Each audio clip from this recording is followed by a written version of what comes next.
അസ്സലാമു അലൈക്കും വറഹ്മത്തുള്ളാഹി വബറകാതുഹു. പരിശുദ്ധമായ മുഹറം മാസം കടന്നു വരുന്നു. പലപ്പോഴും നമ്മൾ കേട്ടിട്ടുള്ള അല്ലെങ്കിൽ കഴിഞ്ഞ വർഷങ്ങളിലൊക്കെ നമ്മൾ ചെയ്ത ഒരു അമൽ, പലപ്പോഴും നമ്മളുടെ യൂട്യൂബിലൂടെയും അതുപോലെ സോഷ്യൽ മീഡിയയിലൊക്കെ നമ്മൾ എപ്പോഴും കാണുന്നൊരു അമൽ 113 ബിസ്മി. അത് മുഹറം 1 രാവിലോ പകലിലോ എഴുതി വെക്കുന്ന ആളുകൾക്ക് കിട്ടുന്ന വലിയ നേട്ടങ്ങളെ സംബന്ധിച്ച് പറയുന്നുണ്ട്. ആ ഒരു വർഷം മുഴുവൻ അനുഗ്രഹങ്ങൾ ലഭിക്കാനും അതുപോലെ തന്നെ അപകടങ്ങളിൽ നിന്ന് രക്ഷ കിട്ടാനും ഒരുപാട് നിഅമത്തുകൾ കൊണ്ട് നിറയാനും ഒക്കെ കാരണമായി തീരുന്ന ഒരു അമൽ ഇന്ന് വീഡിയോയിൽ ഞാൻ ചുരുങ്ങിയ രൂപത്തിൽ പറഞ്ഞു തരാം. എങ്ങനെയാണ് ആ ബിസ്മി എഴുതേണ്ടത്, എപ്പോഴാണ് എഴുതേണ്ടത്, എഴുതേണ്ട രൂപം എങ്ങനെയാണ്, അത് എഴുതിയാൽ കിട്ടുന്ന നേട്ടം എന്താണ് തുടങ്ങിയിട്ട് ചുരുങ്ങിയ രൂപത്തിൽ, വളരെ ചുരുങ്ങിയ രൂപത്തിൽ ഇൻഷാ അല്ലാഹ് ഒന്ന് പറഞ്ഞുതരാം. വീഡിയോയിലോട്ട് കിടക്കാം.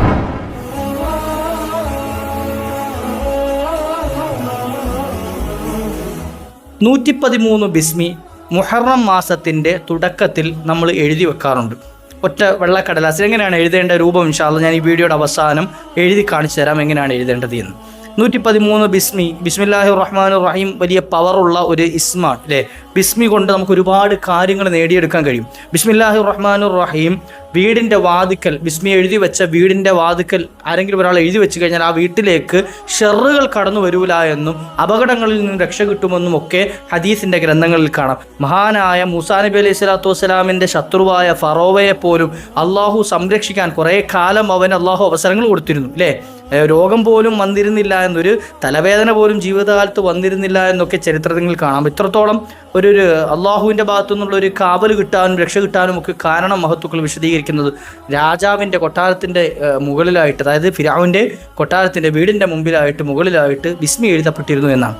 അപ്പോൾ അതുകൊണ്ട് തന്നെ ബിസ്മിക്ക് വലിയ പവറുണ്ട്. ഇൻഷാ അല്ലാഹ് ബിസ്മില്ലാഹിർ റഹ്മാനിർ റഹീം എന്നത് ഒറ്റ അക്ഷരങ്ങളായിട്ട് ഞാൻ എഴുതേണ്ട രൂപം കാണിച്ചു തരാം ഇൻഷാ അല്ലാഹ്. ഒറ്റ അക്ഷരങ്ങളായിട്ട് ഒരു വെള്ളക്കടലാസിൽ 113 തവണ മുഹറം മാസത്തിൻ്റെ തുടക്കത്തിൽ, അത് മുഹറം മാസത്തിൻ്റെ പിറ കണ്ടു കഴിഞ്ഞാൽ ആ രാത്രി തന്നെ എഴുതലാണ് ഏറ്റവും നല്ലത്. ഇനി പകൽ എഴുതുന്ന ആളുകളാണെങ്കിൽ രാവിലെ സുബഹിക്ക് ശേഷം എഴുതലാണ് ഏറ്റവും നല്ലത്. എഴുതി എന്ത് ചെയ്യുക, 113 തവണ എഴുതി അത് മടക്കി നമ്മൾ എവിടെയെങ്കിലും ഭദ്രമായിട്ട് സൂക്ഷിച്ചു വെക്കാം. നമ്മുടെ കൂടെ കൊണ്ട് നടക്കണം എന്നൊന്നുമില്ല, ഭദ്രമായിട്ട് അത് സൂക്ഷിച്ച് വീട്ടിലെവിടെയും ഭദ്രമായിട്ട് വെക്കുക. അപ്പോൾ കഴിഞ്ഞ കൊല്ലം അത് എഴുതിയ ആളുകൾ എന്ത് ചെയ്യണം എന്ന് ചോദിക്കുന്ന ചോദ്യമുണ്ട്. അതിന് പലരും എന്നോട് ചോദിച്ചാണെന്ത്, കഴിഞ്ഞ കൊല്ലം എഴുതി വെച്ച ബിസ്മി ഇരിക്കുന്നുണ്ട്, അതെന്താ ചെയ്യേണ്ടതെന്ന്. പൊതുവേ എന്ത് ചെയ്യേണ്ട, അതിപ്പോൾ ഒന്നും ചെയ്യേണ്ട, അത് അവിടെ തന്നെ ഇരിക്കാൻ ഭദ്രമായിട്ട് സൂക്ഷിക്കാൻ പറ്റുമെങ്കിൽ അങ്ങനെ ചെയ്യുക. ഇനി അത് സൂക്ഷിക്കാൻ പറ്റാത്ത അവസ്ഥയിലായിട്ടുണ്ടെങ്കിൽ അത് കരിച്ചിട്ട് നമ്മൾ സാധാരണ ഖുർആൻ ഉപയോഗശൂന്യമായി കഴിഞ്ഞാൽ, ഒന്നും ചെയ്യാൻ പറ്റാത്ത അവസ്ഥ എത്തിക്കഴിഞ്ഞാൽ നമ്മൾ പൊതുവേ അത് കരിച്ച് അതിൻ്റെ ചാരം എവിടെയെങ്കിലും വെള്ളം ഒഴുകുന്ന മാലിന്യമില്ലാത്ത വെള്ളത്തിൽ ഒഴുക്കുക എന്ന് പഠിപ്പിക്കപ്പെട്ടിട്ടുണ്ട്. അപ്പോൾ ആ രൂപത്തിൽ എന്ത് ചെയ്യാം, അത് സൂക്ഷിക്കാൻ പറ്റുന്ന രൂപത്തിലാണെങ്കിൽ അങ്ങനെ സൂക്ഷിച്ചു വെക്കാം. പുതിയ ഒരു പേപ്പറിൽ വെള്ളക്കടലാസിൽ എന്ത് ചെയ്യുക, ഒറ്റ അക്ഷരങ്ങളായിട്ട് ബിസ്മില്ലാഹിർ റഹ്മാനിർ റഹീം ആ 19 അക്ഷരങ്ങളും എഴുതി ആ 113 തവണ പൂർണ്ണമായിട്ട് എഴുതി അത് മടക്കി എന്ത് ചെയ്യുക, ഭദ്രമായിട്ട് സൂക്ഷിച്ചു വെക്കുക. ഇനി ശ്രദ്ധിക്കേണ്ടത്, ഇത് എഴുതുന്ന സമയത്ത് എഴുതി കഴിഞ്ഞിട്ട് ഒരു 113 തവണ ആ ബിസ്മി ചൊല്ലലും എന്താണ് പ്രത്യേക ഫദ്ലുള്ളതാണ്, ചൊല്ലാൻ പഠിപ്പിക്കപ്പെട്ടിരിക്കുന്നു. അതുപോലെ തന്നെ ഈ ബിസ്മി എപ്പോഴും ചൊല്ലൽ നമുക്ക് എന്താണ് വലിയ കൂലിയാണ്. ബിസ്മില്ലാഹിർ റഹ്മാനിർ റഹീം അധികരിപ്പിക്കുക, ജീവിതത്തിൽ ഒരുപാട് ദിക്റായിട്ട് ചൊല്ലുക എന്നുള്ളതും വലിയ കൂലി ലഭിക്കാൻ കാരണമായി തീരുന്നു. അല്ലാഹു സുബ്ഹാനഹു വതആല നമ്മുടെ കാര്യങ്ങളൊക്കെ റാഹത്താക്കി തരുമാറാകട്ടെ ഇൻഷാ അല്ലാഹ്. ഇതുപോലെ തന്നെ ഈ ബിസ്മി എഴുതുന്നവർക്ക് അവരുടെ ജീവിതത്തിൽ വലിയ ഖൈർ കിട്ടാനും അതുപോലെ തന്നെ കാവൽ ലഭിക്കാനും ഇനി വരുന്ന ഒരു വർഷക്കാലം അവർക്ക് അനുഗ്രഹങ്ങളുടെ നിഅമത്തുകളെ വലിയ പേമാരി ലഭിക്കാനൊക്കെ കാരണമായി തീരുമെന്ന് മഹാന്മാർ പഠിപ്പിച്ചു തരുന്നു. എങ്ങനെയാണ് എഴുതേണ്ട രൂപം കൂടി ഇൻഷാ അല്ലാഹ് ഒന്ന് കണ്ടു നോക്കാം.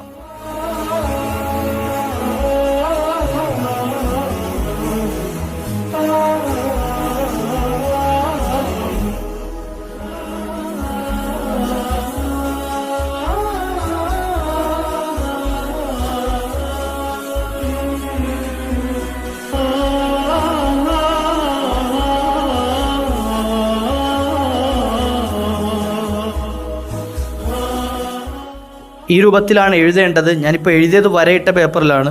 നിങ്ങൾക്ക് വരയിട്ട പേപ്പറോ വരയില്ലാത്ത വെള്ളക്കടലാസിലോ എഴുതാവുന്നതാണ്. എഴുതുമ്പോൾ കൃത്യമായ എണ്ണം 113 എണ്ണം, 1 2 നമ്പർ ഇട്ട് തന്നെ എന്ത് ചെയ്തോളി, എഴുതിക്കോളി. ഇനി നമ്പർ ഇട്ട് എഴുതുന്നതിൽ ചില ആളുകൾ അഭിപ്രായ വ്യത്യാസം പറഞ്ഞവരുണ്ട്. അപ്പോൾ എന്ത് ചെയ്യുക, അങ്ങനെയുള്ളവരാണെങ്കിൽ നമ്പർ ഇടാതെ തന്നെ ആ എണ്ണം കൃത്യമാകാൻ വേണ്ടി ഇടയ്ക്കൊന്ന് എണ്ണി നോക്കുന്നത് നല്ലതാണ്. അങ്ങനെ എഴുതിയിട്ട് കൃത്യമായി അത് മടക്കി എന്ത് ചെയ്യുക, വളരെ ചെറിയ രൂപത്തിൽ എഴുതിയാൽ മതി. ആ ഒരു കടലാസിൽ തന്നെ കൊള്ളുന്ന രൂപത്തിൽ തന്നെ എഴുതിയാൽ മടക്കി സൂക്ഷിക്കാനൊക്കെ എളുപ്പമായിരിക്കും ഇൻഷാ അല്ലാഹ്. അപ്പോൾ ഈ രൂപത്തിൽ ചെയ്യുക. അല്ലാഹു സുബ്ഹാനഹു വ തആല നമ്മുടെ കാര്യങ്ങളൊക്കെ റാഹത്താക്കി തരട്ടെ. പിന്നെ ചില ആളുകൾ ചോദിക്കും, ഇതൊക്കെ ഉള്ളതാണോ, ആരാണ് എവിടെയാണ് പറഞ്ഞത്, നബിതങ്ങളുടെ കാലത്ത് ചെയ്തിട്ടുണ്ടോ എന്ന്. ഇതൊക്കെ മഹത്തുക്കളുടെ പിൻഗാമികളായ മഹാന്മാർ അവരുടെ ജീവിതത്തിൽ പതിവാക്കിയിരുന്ന സംഗതികളാണ്. ആവശ്യമുള്ള ആളുകൾ ചെയ്താൽ മതി. ഇത് ചെയ്യൽ വാജിബാത്തിൽപ്പെട്ടതോ ഫറലുകളിൽപ്പെട്ടതോ ഒന്നുമല്ല.